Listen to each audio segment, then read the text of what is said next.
Hello, beautiful creators. Rebecca here, your Vibe mentor, here to bring you another interview with Nate, the relationship expert. So, welcome, Nate. I'm so happy to have you here.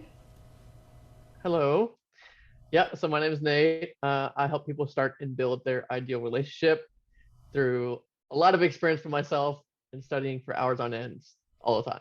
How did you end up starting your channel and what are you all about? So I'm from Florida. I got two brothers, and I'm now, long story short, I'm now in the military. I've been in the military for 5 years. I got on the relationship track because of heartbreak. Go figure. I ended up going on YouTube, trying to figure out how to be more confident, better with women, etc. Went through this whole period of living in San Antonio plus Austin for a year and a half and going out with like-minded individuals that wanted to get better with themselves, their own success, spirituality, women, etc. Every weekend, and it was a lot of fun, a lot of growth and pain. Um, and then eventually started working with my healing coach now, and part of the healing was finding my purpose and diving into my purpose and actually doing it, which happens to be helping people with relationships. Awesome. As you know, that's what this channel is all about. So, I'm super excited to be working with somebody who's found their life purpose. And how enjoyable is it for you now that you feel like you have some direction, and are you full of purpose and passion every day? Okay, so I'm definitely not full of passion and purpose every day. I still have my day job in the military as of, for now. Getting out in December to pursue relationship coaching and photography full time after that. But yeah, definitely not full of passion and purpose every day. It's definitely something intentioned to like get my mind into, because my highest vibration is that of coaching, helping people. But I don't live in my highest vibration all day every day, so it has to be very intentioned in getting there. Um, and do I enjoy it? I love it. I love it. The only parts I don't enjoy are the times that people are very stubborn and resistant to help. And so when I want to help them more than they want to help themselves, it gets very frustrating.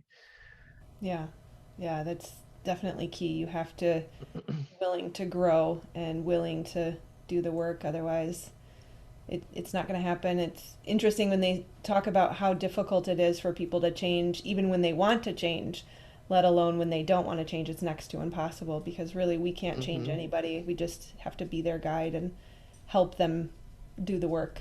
So that's interesting. And as you mentioned, it's not a daily you can't always be in joy, right? There's going to be the ebbs Yeah, and no. flows, and it's like a muscle, right? We have to Yeah, work it out. We have to exercise it and keep strengthening it, and constant maintenance of the vibration is definitely key. So, I think it's funny. Like I'll watch people on YouTube and who are very popular and have a lot of success and followers, and I got in the trap early on of thinking that they were, I guess, like they are on YouTube all the time, and that's just not how it is, right? Like I have bad days, they have bad days, and it's just funny because people come up to me and they even on social media and they're like, "Nate, like how do you live this life?" And I'm like, "What are you talking about?" I'm just like you. I post some of the best stuff of my life, and then but I'm very conscious about most of my day, about how I want to be, who I want to be around, being the sum of the five people I surround myself with. yeah, that's the trap of social media, right? We see the highlight reel and not the everyday challenges, which Yep.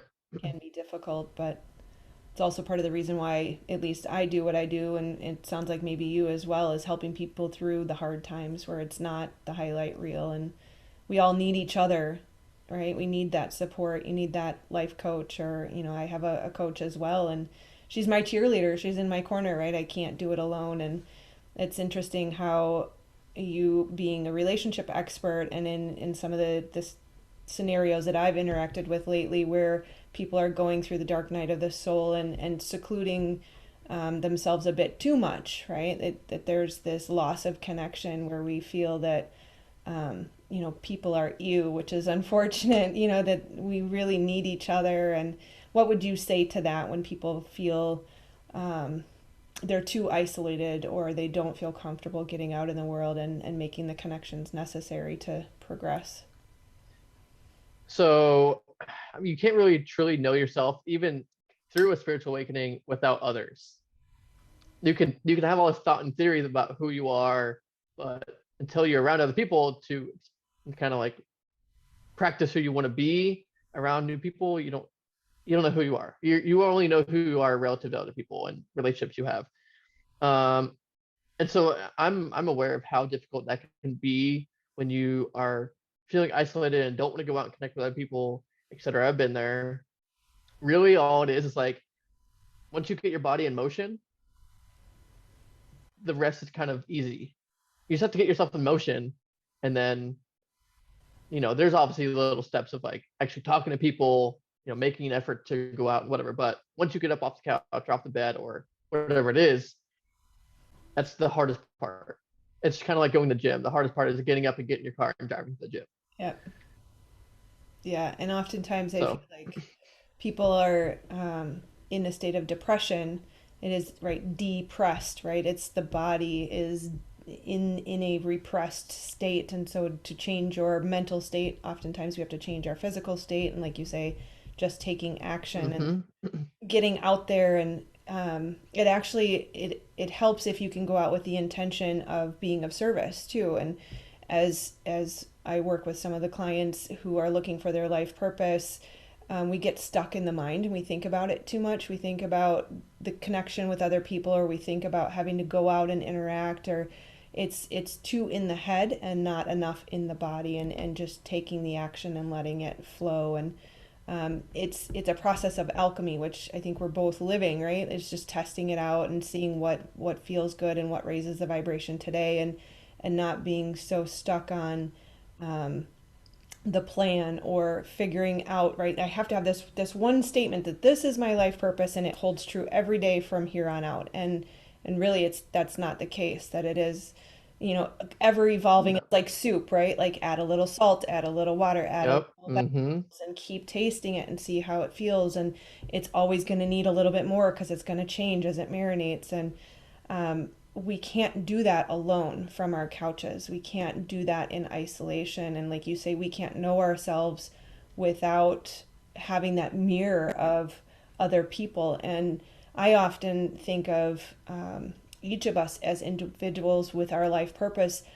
Yes, we are individuals and we are unique and we have our own expressions, and our life purpose is going to be unique to us, but we're kind of like a piece of the puzzle, right? We're a part of one organism where we can't function without each other. And while there may be a time for healing and isolation, and that can be good for a time, we have to have that willingness and that courage to get out and take the next step and to continue to progress. So I know as far as a relationship expert, you tend to focus more on the romantic piece of it.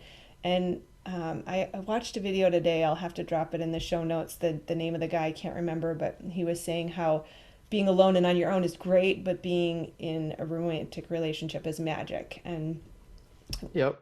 I think a lot of us desire that conscious relationship, Yep. but it's not easy to find. So how would you encourage people to get out there, and or what kind of tips do you have to help people find? Oh man, this is a deep topic I can really dive really deep Please into. I do. think at the end of the day, really like yes, work on yourself, right? Have your other parts of your life set, like your spirituality. Hopefully, you're working out or eating healthy. Um, have a good relationship with your friends and family. All these other things that will um, help. Almost help you find your ideal partner, right? So if you're just sitting there and you're not doing anything, you're just like, oh, I want my girlfriend, I want my boyfriend, I want my girlfriend, I want my boyfriend. Trying to just manifest like that, it's never gonna come.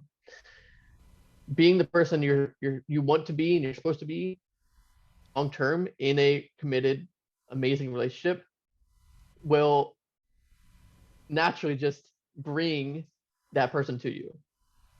So if you're living the kind of life you want to have before a relationship, it's going to manifest on its own.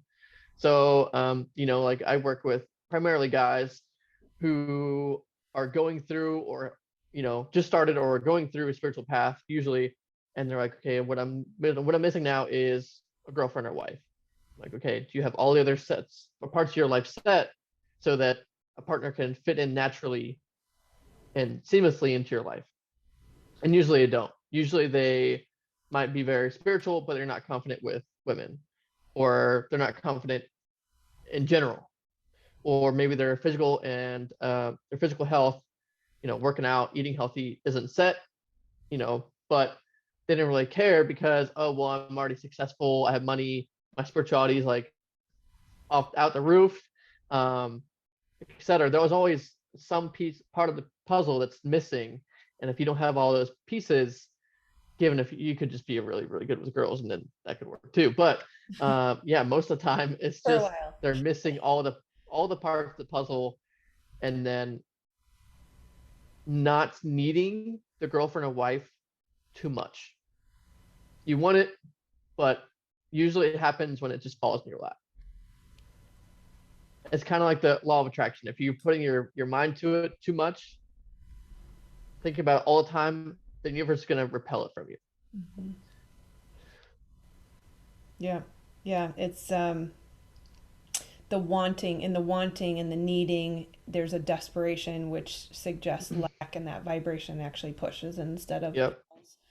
Yeah, and I love that you mentioned, in sort of recapping what you said in my own words, that you have to be healthy, whole, and complete before you're going to be able to attract that.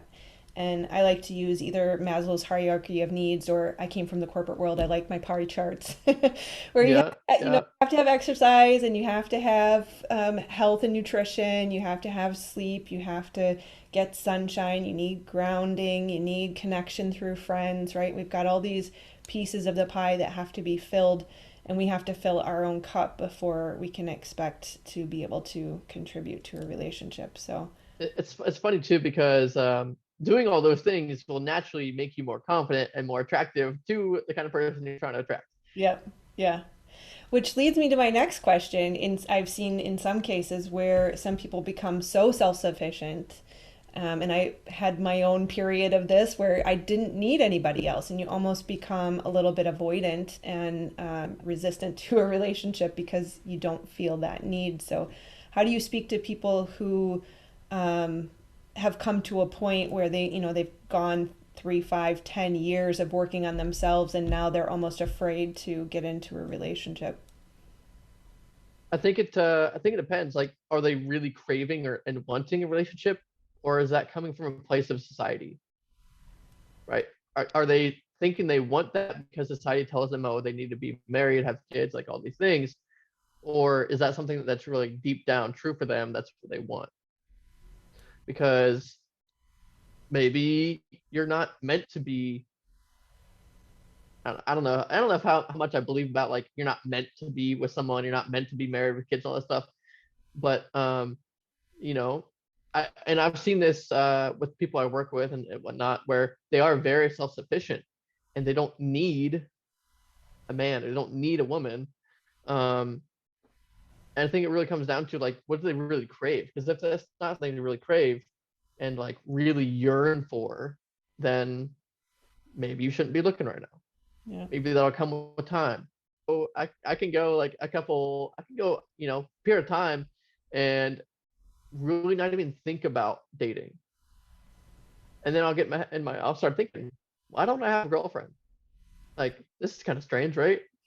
Um, and especially, family is asking, hey, you dating anybody? Friends would be like, oh, look at that girl, blah, blah, blah. And I'm like, no, actually, I'm not, I don't need that in my life right now. Like, I'm obviously going through something where that's not needed in my life at this moment. Or I have to go through something first in order to maybe start yearning for a partner. Um, so yeah, I think it's maybe timing, what's the real truth behind it. etc. Yeah, and honoring each other's path almost, that there is no prescription for how you should live your life. And I like to say don't should all over yourself, because it's it's almost as if there is no right or wrong necessarily, that we just have to be soul led and honor the path of others. And I think the question comes for me when I have friends who see a great guy and they really want it to work, but he's relationship avoidant and they have this perception that he should, right? And hello, kitty. um, so we have to remember that it's their path and we have to honor that. And if it's not right or it's not a yearning for them, then it's not meant to be, and that there's another direction there. So that's awesome. I think another part of that too is we I think we naturally just want relationships so bad that we are so willing and easy to fall into whatever looks good or feels good in the moment Yeah. versus taking a step back and really feeling like, okay. And also people don't have a reference for what a good relationship is supposed to be, what it's supposed to look like, what it's supposed to feel like, most importantly. And um, something that I look at is connection, compatibility, and chemistry. And I think a lot of people really miss the deep, deep connection with the person. They might be very compatible and have chemistry, but and the connection might be 50% of a connection, and they don't have a reference for what 100% looks like or feels like. So they think, oh, I have like a 50% connection, this must be it. And then they get heartbreak and traumas come along and etc. So I think, reference for what a great relationship is supposed to look like, it just isn't there in our society either. Especially for conscious relationships. Absolutely. Exactly. Yep. Yeah. Awesome. So, what are your thoughts about the relatively recent? It's been going on for a while now, but the uh, the frequency of the conversations around narcissism and how everyone seems to be a narcissist these days, and there's almost a victim mentality that seems to come along with that. And what are your thoughts around that recent trend? Um, I think it's kind of like people saying they have ADHD. It's like everybody's now saying they have ADHD. It's like, well, we didn't say this 30 years ago. um, maybe I'm not super in tune with the narcissist part, but it might be coming from our society almost telling people be selfish, like yourself, success, money, and the isolation from others. Um, that's that's what my guess would be, is society's teaching us to be more separate from others instead of connecting more and helping others on their path. They're like, oh no, like I need mine, you get yours and stay away from me. um so if I had to guess, that's probably where it come from. Yeah. Yeah, it's tough to know. My guess would be that it's a spectrum that, just like ADHD or autism or anything else, you can be very extreme on the spectrum or you can be on the very mild side. Um, I just think we have to be careful. It seems that we're pointing a lot of fingers, and along with this narcissist label comes the assumption that you're completely incapable of change. And I think that a lot of people are being written off as permanently broken. And really, at the core of, again, my guess is at the core of it is a need for love and pain, just as there is on the other side for people who are hurt. So, and also needing to have boundaries, that we're partially responsible for the experiences that we encounter, and that we have to have boundaries to say this isn't working for me and be able to walk away and not get so deep into a toxic relationship, that we put ourselves in victimhood and we blame everybody else and we point the finger, well, he's the narcissist or she's the narcissist, right? Instead of owning our piece of that relationship. And I don't want to write anyone off. I'm sure there's people with ADHD who really struggle. I'm sure there's people, who truly are narcissists and may never change. But just curious what your interaction with that has been. Narcissists, I haven't like really been around the discussion of narcissism a lot. uh I mean, it all comes down to awareness as well. Yeah. Awareness of self, and if they're not aware and conscious, of themselves, then yeah, they're probably not going to change. Yeah. Or have the desire to change. Yeah, exactly. Yeah. Yeah. And I think something that comes along with all these topics, the desire to change, but also you also need an emotional threshold of something shitty that happens to you to make you want to change. Another trend that has been going around is the twin flame story. Have you interacted much with this one? Yeah. What are your I thoughts on that? have my best friend is my twin flame. Oh, wow. Yes. Yeah. You're living it. And we talk about it all the time. I mean, it's kind of crazy too because literally yesterday, as I was pulling my phone out, he called me. But things like that happen literally every other day Wow. between me and him. I'll think about him, and he sends me a text. Just random stuff like that. It's Yeah. crazy. So how do you know?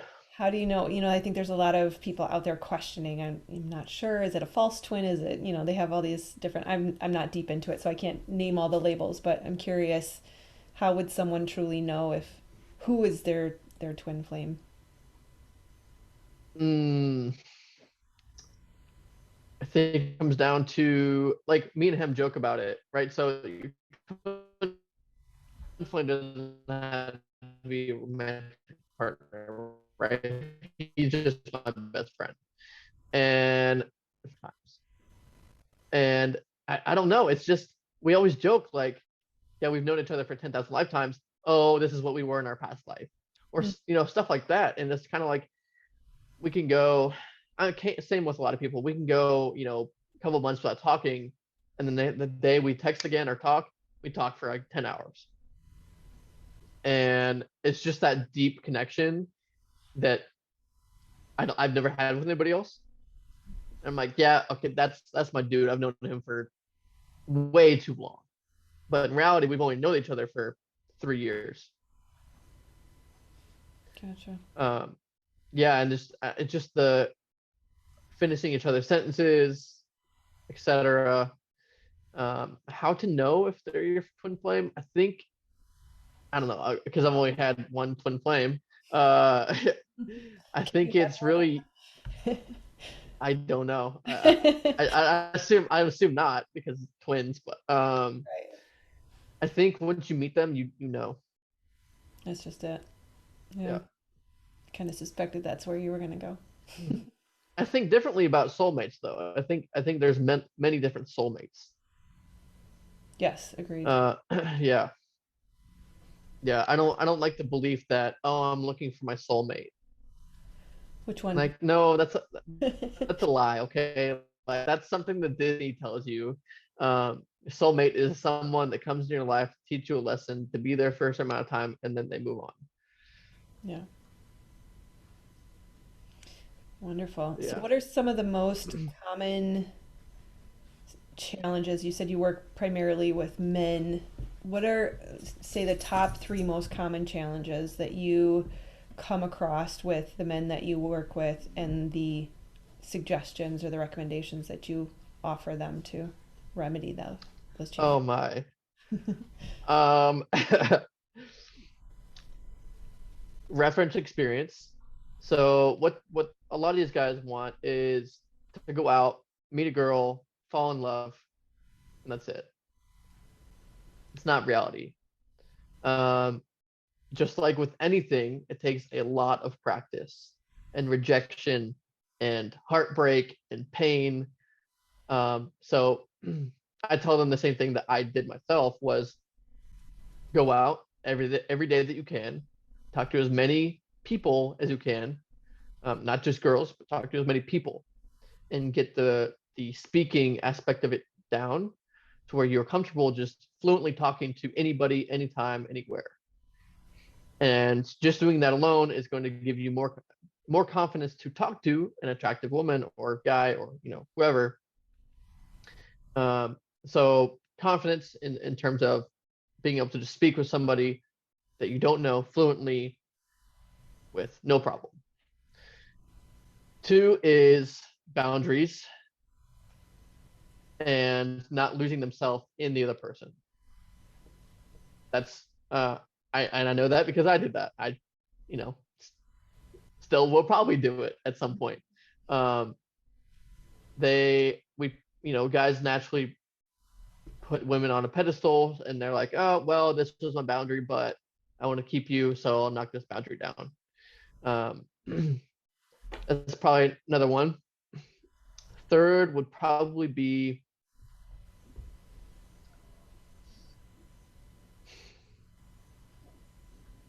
not needing the girl, because again, I've experienced myself where I start talking to a girl and I get wrapped up in a story that I put in my head of, oh, this could be the one, this could be, I could date her, blah blah blah, and then your investment level just skyrockets. Now you have so much to lose that you can't be fluent and funny and witty and banter with them, which would build attraction. So those are three of probably the bigger things: boundaries, confidence in speaking, and not investing too much or getting this whole story wrapped in your head too early. Yeah. No, I think that's really helpful for, men who are looking for women, but also for women to know that that's what guys are struggling with. It. I think sometimes we forget that guys have big hearts too, that especially as a mom of a son, I really didn't realize until I had a boy how tender he was, especially, pre societal programming. You really see the core of who he was, and he's a sweet guy, he's a sweet kid, and we forget that the inner child is always there, right? That Mm-hmm. men are not what society has told us they were supposed to be, that there's a tenderness that we need to remember to nurture and love and hold space for as women. So I think that's really helpful. Do you have any advice for people who are in relationship with unconscious partners? I know that there are a lot of, especially women, again, that's just my demographic, but women who are were married before their spiritual awakening, or have progressed more quickly than their partner. Do you have any recommendations for people who are trying to navigate that type of dynamic? Good luck to you. um, Honestly, this is a tough one for me because my last relationship was was along that line, and I just kept trying to force it. Um, I tried to force it, and then I gave up and thought, it's fine. Like, they don't have to be in the same level or path as me. Um, Eventually, just got to a two butting heads and didn't work out. Um, I think it can work. I think it can, if it can work, if almost you allow it to work, right? And obviously, the unconscious partner has to have some level of like growth that they're doing themselves, even if it's not spiritual. Um, I don't know. It's so funny talking about this stuff because it's all subjective to whoever it is. Because if let's say it's a conscious woman dating or married to a conscious man or an unconscious man, but he's a great man, a great guy. He just doesn't care much for the spiritual realm of things, and he just wants to take care of his family, work hard, take care of his wife, etc., and help people. But he's not privy and conscious to the whole spiritual realm of things. Then yeah, I'd say that could work.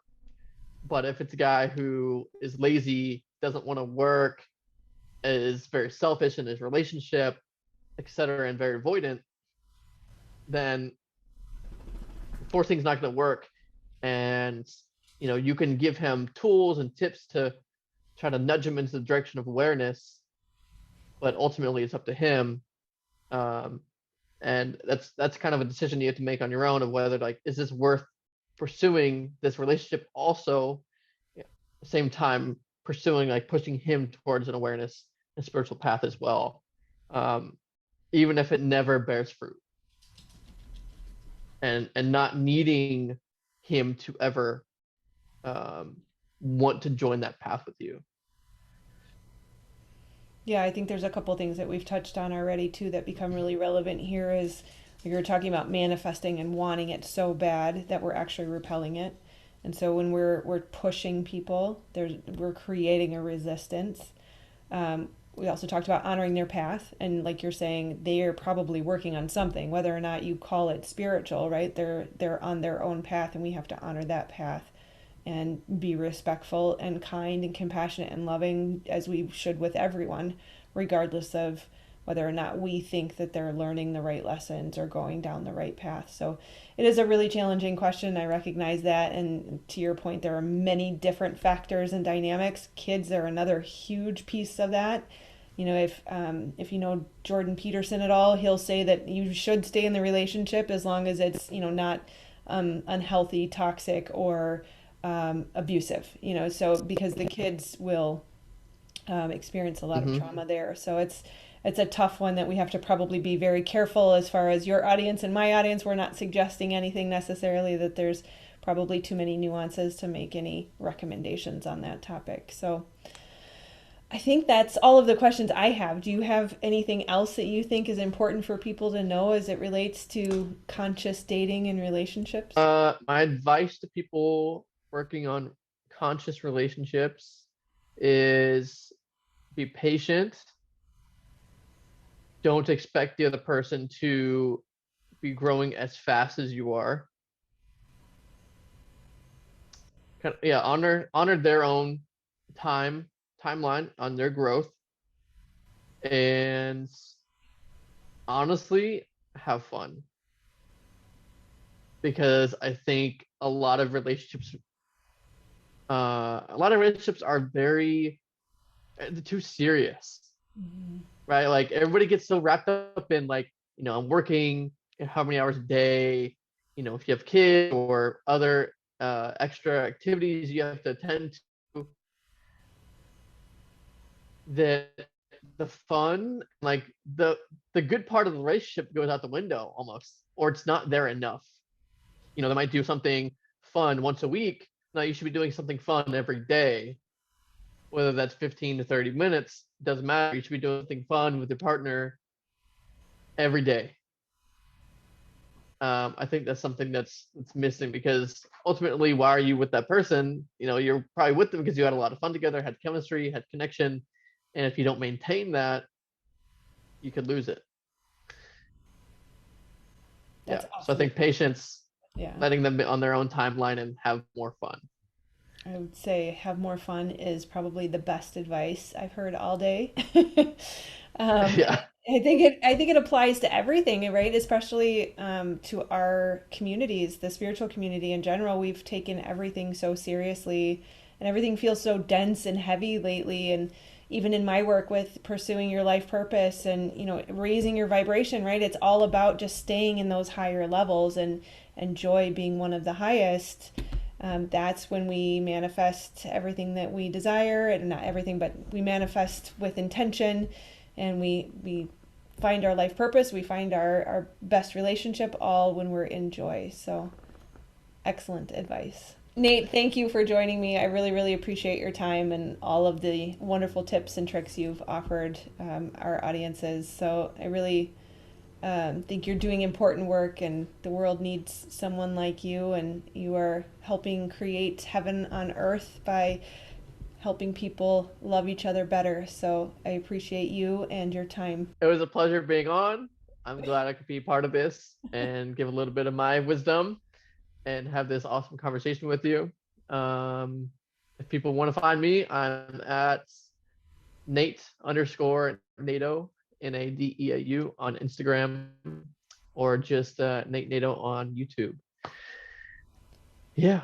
Wonderful. Perfect. Thank you, Nate. Yes, it was great to talk to you. Namaste, friend.